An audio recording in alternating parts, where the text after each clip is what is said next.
the length of the rod or less than the length of the rod.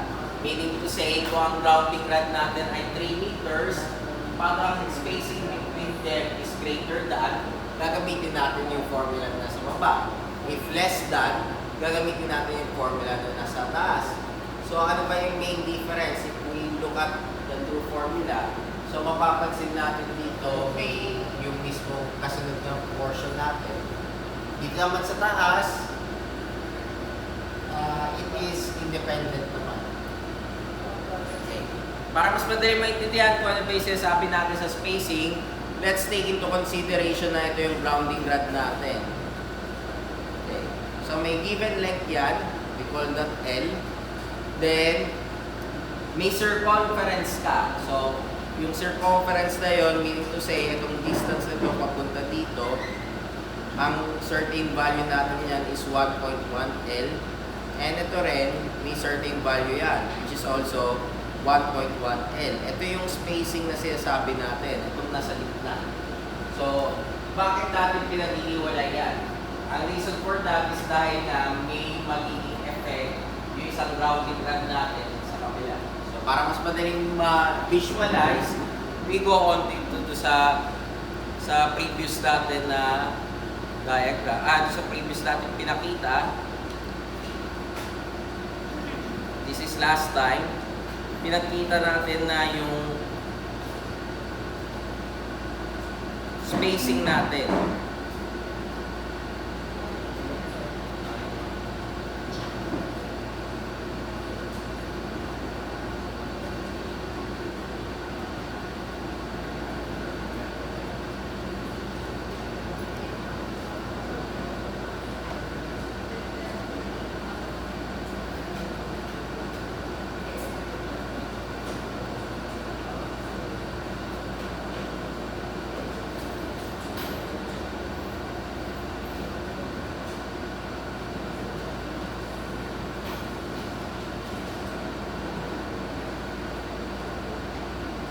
Yan.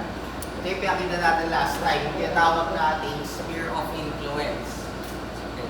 So, balikan natin yung principle natin sa electromagnetism. Take note that if meron kang magnetic field, so kung magkadikit yan, may effect sila sa one another. That is Coulomb's law. Yung Coulomb's law natin, yung charge or magnetic field ng isa as a direct effect sa kabilang side. So, para ma-minimize natin yun, nilalayo natin siya sa one another. So, typically, para magawa natin yun, may certain spacing na sa pagitan nila. Ito yung S natin. Tapos, kino-consider muna natin dito yung tinatawag natin sphere of influence niya. Meaning to say, yung 1.1 length, 1.1 times the length of the rod, bago natin consider yung spacing between the two grounding rods natin. So, from there, pag binalikan natin to, we go back to sa ating formula kanina. So, yun yung reason kung bakit kino-consider natin yung S, yung spacing na yun. Kasi may certain effect siya sa one another. Okay. So, here, wala tayong fixed na spacing between the two rods. So, any values na kino-consider nyo dyan, as long as distances between the two rods, kino-consider natin. Later on, papakita natin pag uniformly spaced na siya. Okay. So, in this case, pag let's say we have one rod, pwede na sabihin 10 ohms yun. Pag may two rods tayo, dahil may space ka sa pagitan nila, hindi siya 5 ohms. Magkakaroon ka rin ng additional resistance between that, kaya naging 6 ohms siya. Ganun rin pag naging 3 rods and 4 rods. So, kung ito ay purely ang pinag-uusapan lang natin is yung component itself, syempre pag nag-parallel ka ng same resistance, divided by the number of components in parallel. So, ang nangyari dyan, hindi siya naging gano'n. So, yung 10, tapos ito naging 6, tapos ito 4, and 3.4.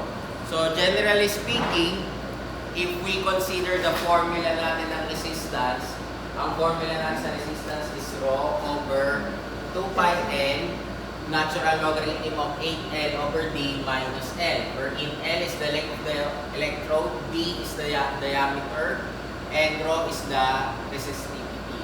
So, So, kunin natin one by one yung mga value na yan. So, let's say I have an example.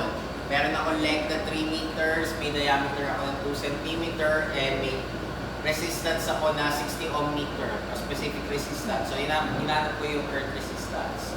So, substitute lang natin directly, ang resistance mo ay 19.4. Kung i-base natin sa standard natin or sa typical values natin para sa power station, hindi siya pwede. Masyadong malaki. Kasi dapat hindi siya lalagpas ng 5 ohms. So for that case, kailangan natin consider yung mga number of, consider natin maglagay ng isa pang nakaparallel. Kung ang pinag-uusapan lang natin ay dalawang conductor na nakaparallel, pwede natin gamitin itong formula ito, wherein alpha is equal to rho over 2 pi d R1. Ibig sabihin nito, ito yung resistance pag isa lang yung grounding net mo. So if we substitute yan, pwede natin makuha na bababa yung aking resistance into 11.25 ohms. So from 19.4, naging 11.2. Now the problem is still, hindi pa rin yan nila. So, magdadagdag pa tayo ng components in parallel to make it lower. So, in most buildings, hindi natin in most buildings, standard building tayo, ang kino-consider natin ay tatlong earthing conductor na may distance na 3 meters bawat isa. So, equally distance siya. So, equilateral triangle yung malabas yan. So, 3 meters in distance ng isang conductor papunta sa kabila and vice versa. So, yan yung typical na ginagawa natin. So, for that case, pwede natin ma-simplify yung ating formula in terms of this one. Equivalent resistance is equal to the resistance of 1 rod divided by number of rods times F. So, wherein F is the factor to be considered. So, if we have a resistance of 10 ohms and for 1 rod and we need 20 rods in parallel, paano natin gagawin yan? So, R is equal to 10 over 20 times 2. So, ang R natin ay 1 ohm.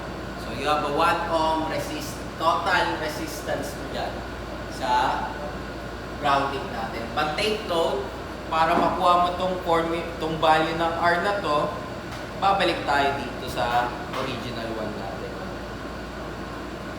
This one. R is equal to rho over 2 pi n. And you could double check your value if you use itong standard natin. So, base natin sa standard. As long as pumapasok ka sa standard, okay yung value mo. Pag hindi ka naman pumapasok sa standard, you need to do something about it. And if we look at the formula, ano yung pwede mong baguhin na lang? Ito na lang. Yung resistivity. Ang tanong, how do you measure the resistivity? So, one way of doing that, or yung madalas na ginagawa natin dyan, is by what we call getting yung kanyang earthing system resistance, wherein we consider yung pagkuha ng soil resistivity testing. So, madalas ginagawa to if you want to make sure that your grounding system is based on standard. So, anong gagawin lang natin dyan? One way of doing that is bibili tayo or gagamit kayo ng Fluke 1623 or 1625 para mag-soil resistivity test. Then, we just consider 1, 2, 3, 4 stakes or sabihin natin 4 metal pin na may distance na A to one another. Then, as well as ito ay 1/3 ng distance nila. So, lalagyan natin yon, may 4 na connection papunta directly doon. Then, may makukuha ka na doon na soil resistivity. So, yun yung ginagawa natin madalas. Hindi, ano lang naman yan, 75.4, pero draw, ano lang yan, graphical representation. So, sabihin natin, wala kayong grounding system sa bahay nyo, before you decide kung anong size ng grounding conductor, before you decide kung ilang ipaparallel nyo, you need to first know kung ano yung specific resistance ng lupa na paglalagyan nyo ng ground. So, gagamit kayo ng soil resistivity test. So, mula dyan, measure mo na kung ano yung value. Pero kung wala naman kayong ganyan, pwede mo naman gawin yung different ways pa other than yung pinakita natin na to, yung testing na yan. So why do we do the testing? Kasi gusto natin malaman yung resistance to earth mo. Gusto malaman yung specific resistance doon kasi siya yung magdidictate kung tama yung gagawin mo grounding system. Kung meron kang kailangan baguhin or meron kang kailangan bawasan sa grounding system natin. Kasi, ang depende sa type of soil or yung lupa mo,